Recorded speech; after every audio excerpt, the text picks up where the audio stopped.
Hey baseball fan, it's rough out there. Time for a little self-care, like spending quality time with the box scores from last night, savoring comfort food like hot dogs with mustard and onions, and a few minutes of cardboard meditation. Welcome to the show that features some of baseball's oddest stories and the cardboard slabs that document them. So go ahead, relax your mind, retreat to your happy place, and get ready to find peace and joy through baseball cards with your host, the big guy.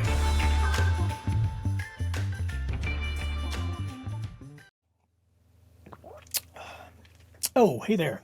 Caught me mid-sip again. Just looking at a card from this year's 2022 Topps Chrome Platinum Anniversary of Warren Spahn. This is one of the, gold wave cards. It's number 228 out of 250. And he's going to be the subject of one of the stories we have today in Cardboard Meditation. I just thought I'd take a glance at that.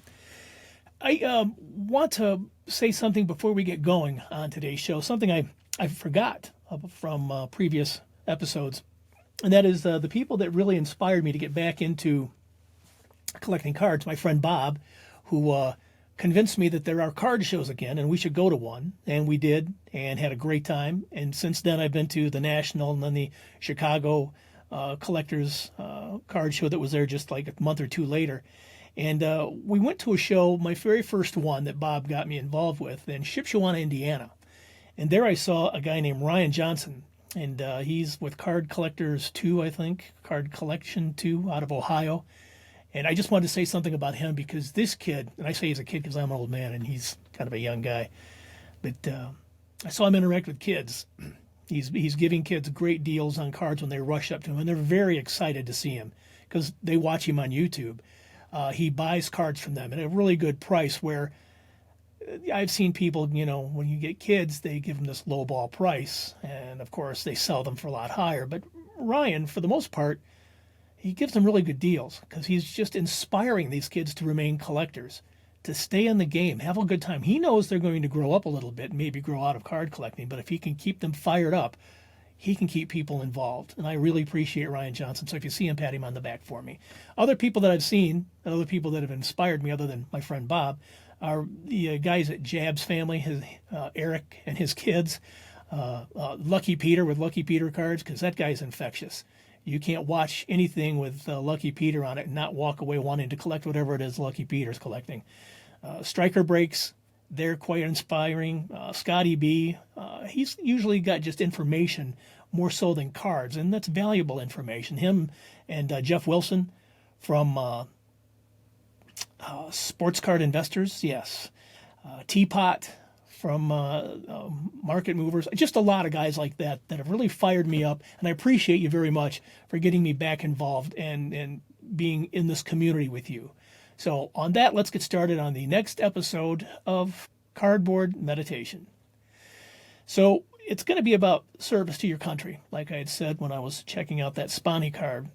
And a lot of brave soldiers, they marched off to war to protect our interests, protect our freedom, and it's important that we take notice of this, that we acknowledge the valor and the sacrifice of people that went off to war. So we would like to do just that today. We're going to take a look at 3 vets that raised their hand and volunteered to protect and preserve our way of life, even at risk of their own lives, one of which was not so lucky, and that's this next story. We're going back to May 1st, 1883, and that was the year Eddie Grant was born. Now, Eddie graduated from high school from Franklin, Massachusetts, and then he went off to Dean Academy, and after that he enrolled in Harvard University and was later known as Harvard Eddie. He was a good student, but he was even a better baseball player. And after earning his undergraduate degree and later a law degree, Eddie joined the Cleveland Naps as a third baseman. So he actually took over for the team's namesake, Nap Lajoie. He bounced around the league playing for Philadelphia and the Cincinnati Reds and the New York Giants as his career kind of winded down. He wasn't really a Hall of Famer type player, but he did elevate the game a little, maybe by quite a bit, because maybe it was his Harvard education, but Eddie refused to call for a fly ball by yelling, "I got it!" Instead, he used the proper English statement and grammatically correct statement of, I have it. Okay. He took his troops to the northeast portion of France, known as the Forest of Argonne, or as we know it, the Argonne Forest, to search for the famed Lost Battalion. It was an area known for many horrifying events, and it was on October 5th, 1918, while in the middle of his mission, Grant was hit by 2 shells and died. He died just 37 days before the war ended. He almost made it. Upon his death, a monument in Grant's honor was unveiled at the Polo Grounds on Memorial Day 1921, and a highway in the Bronx, too, a baseball field at Dean Academy, now Dean College, and 2 American Legion posts still bear his name. Commissioner Kennesaw Mountain Landis admired Grant so much that he advocated that he be placed in the Hall of Fame for his service to the nation. It didn't happen. Eddie Grant was one of 8 major leaguers known to either have been killed or died from illness during military service in World War I. He is buried in the Meuse-Argonne American Cemetery in Lorraine, France. This is his 1911 T206 tobacco card. To add this Patriot to your LC, it's going to cost you a little under $200 in raw form, depending on condition. It could cost as much as $700 graded in VG 4.5. So at the beginning, you saw me looking at that Warren Spahn card. Well, this story is about him. He's one of the greatest lefties in baseball history and is actually a bona fide war hero. Most people know him as a pitching hero, but he was a lot more than that. And I'm going to tell you more. But first, Spahny by the numbers, okay? 17-time All-Star, Cy Young Award winner, career record 363 wins, 245 losses, 63 shutouts, 5,243.2 innings pitched. Wow. A 3.09 ERA, 2,583 strikeouts, and a 1.195 whip. Some people put Sandy Koufax at the top of that list, but I think it's Spahn. Other players thought so too. When pitching back-to-back with guys like Johnny Sain, people used to say, Spahn and Sain, pray for rain. He started his pitching career in 1942, but joined the Army later that same year.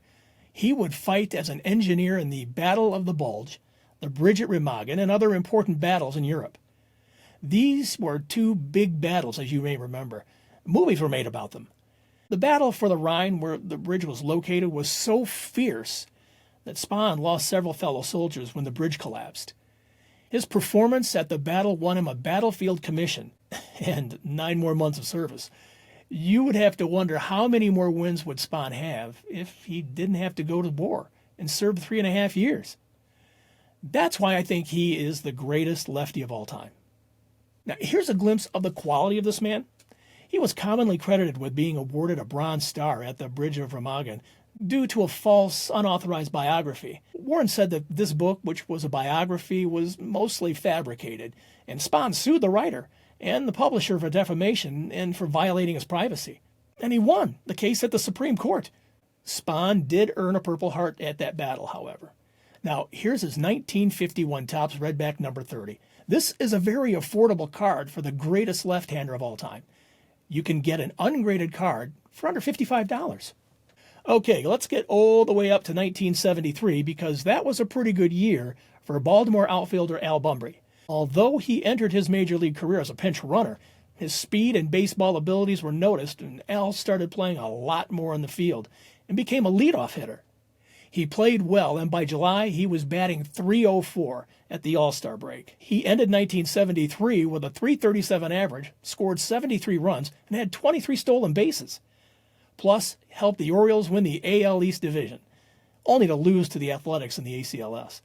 That was a pretty good season. In fact, it won him the AL Rookie of the Year award.